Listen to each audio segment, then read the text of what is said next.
A very good morning to you. You are in time for BizCheck this morning. It is 10 days to Christmas Day and 16 days to next year, 2023.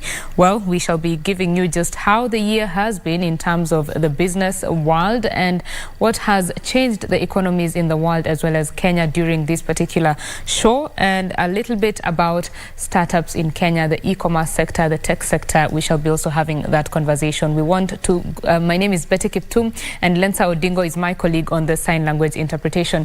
We want to join Jørgen Arnesen, the Executive Vice President at Mobile Opera. He is joining us from Norway, and we want to talk about matters tech and just how that is happening for Kenya.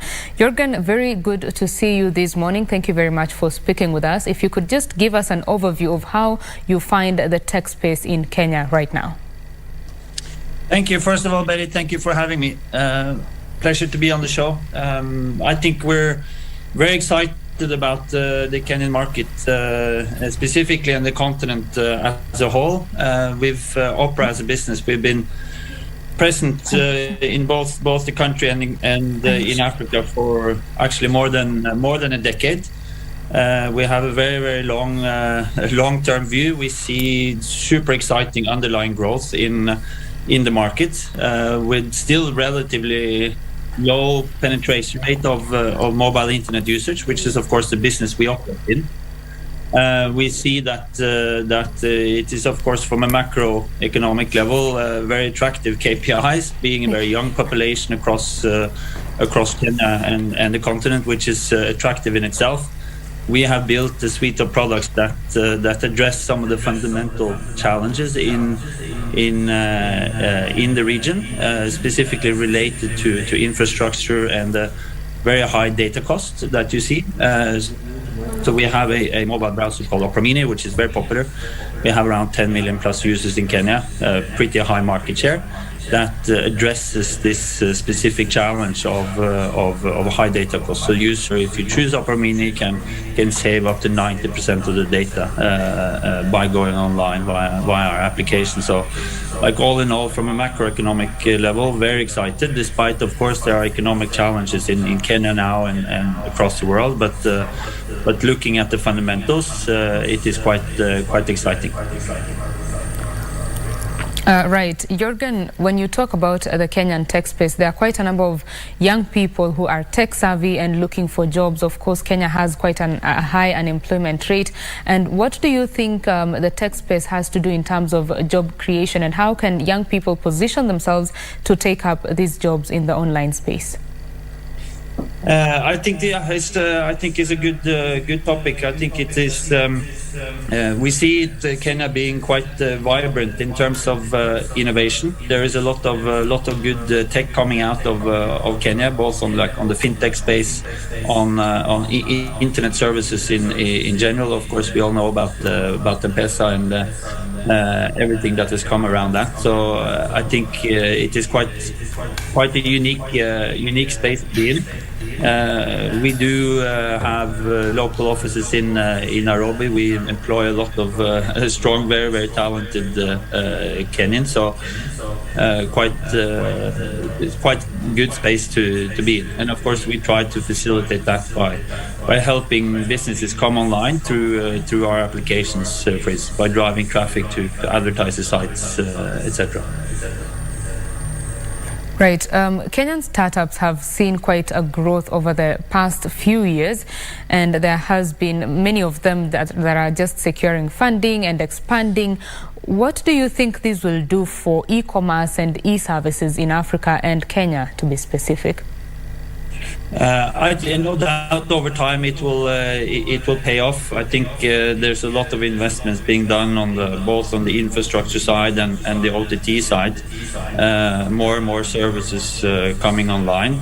We see, like on the let's say basic infrastructure level, with 4G penetration increasing across the country. No doubt that will just unlock additional activities, additional new innovation coming out of the space, no doubt.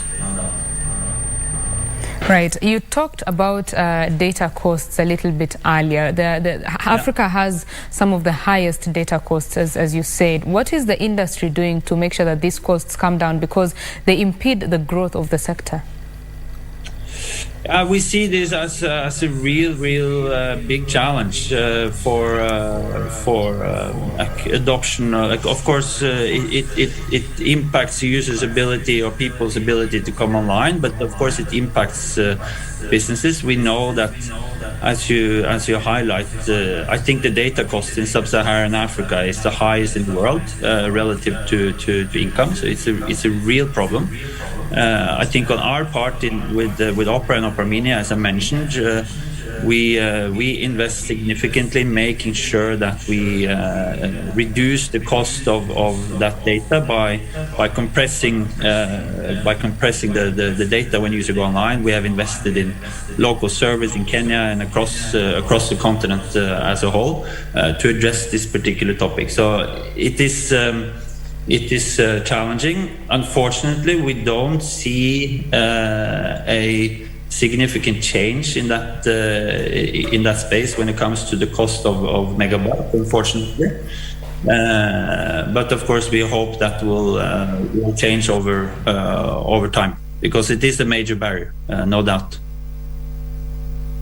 Change over time, and I'm wondering, what will it take? What kind of policy changes will it take for that to come down? I think it's a big question. I think it's important that the telcos in the countries and the governments have good relationship, good dialogue on figuring out how best to navigate this space. But I think it's also important that the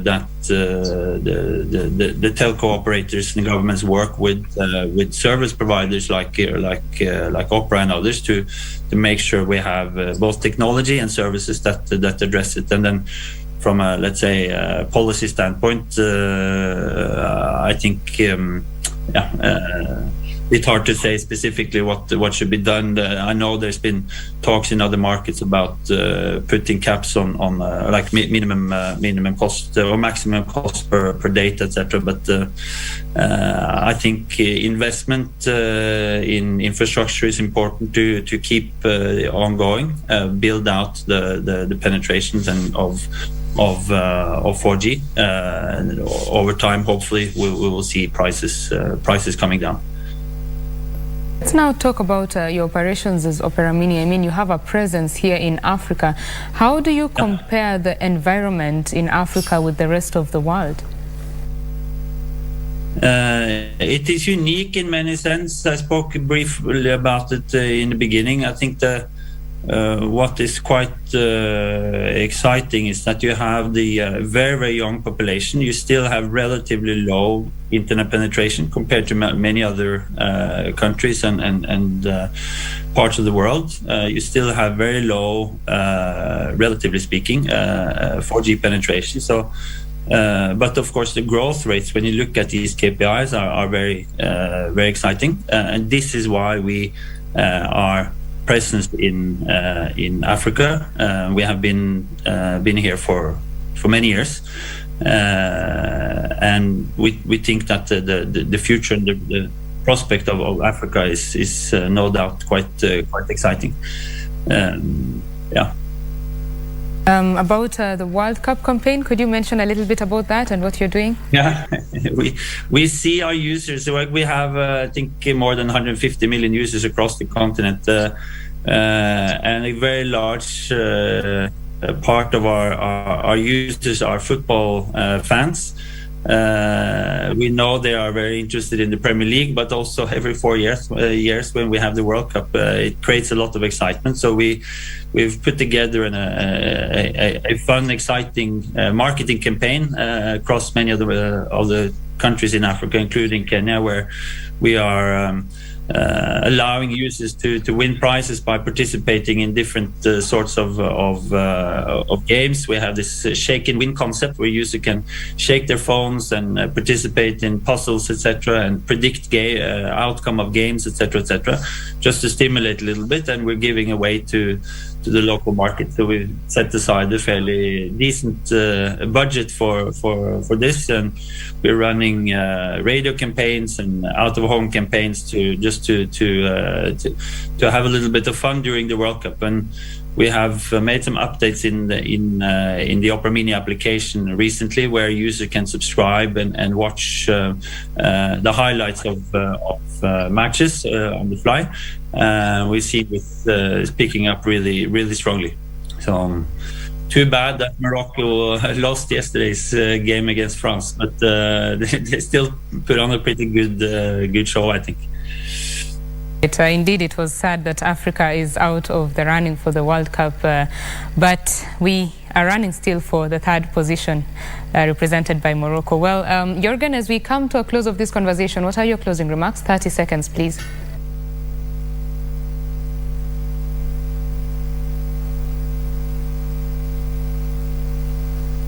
Yes, go ahead.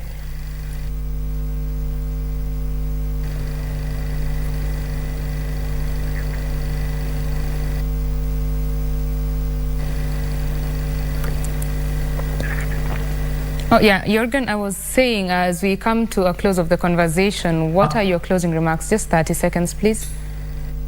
Scott, excuse me, can you repeat that? I didn't hear what you said. Yes, I'm asking for your closing remarks as we come to a close of the conversation. What is the future? Thank you.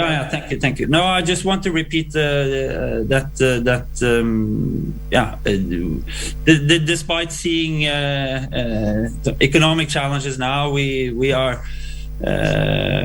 super excited about the Kenyan market. As I talked about, we've come through a difficult year. We're quite excited about next year, and hopefully we can put COVID behind us for good, and we can think forward. We're committed. We're happy to engage, and I'm very much looking forward to visiting Nairobi in the new year as well. When you do that, and thank you very much for speaking with us. Have a lovely day. That was Jürgen Andersen. He is the Executive Vice President at Mobile Opera Mini, and we have been talking about the tech industry in Africa and Kenya and just what it looks like for the future. I feel like this is a very good time to remind you that World Cup Eco KBC, we shall be airing both the third place playoff as well as the final that will be on Sunday at 6 p.m. Remember to watch KBC and just chat with us, talk with us online. We are #World Cup Eco KBC.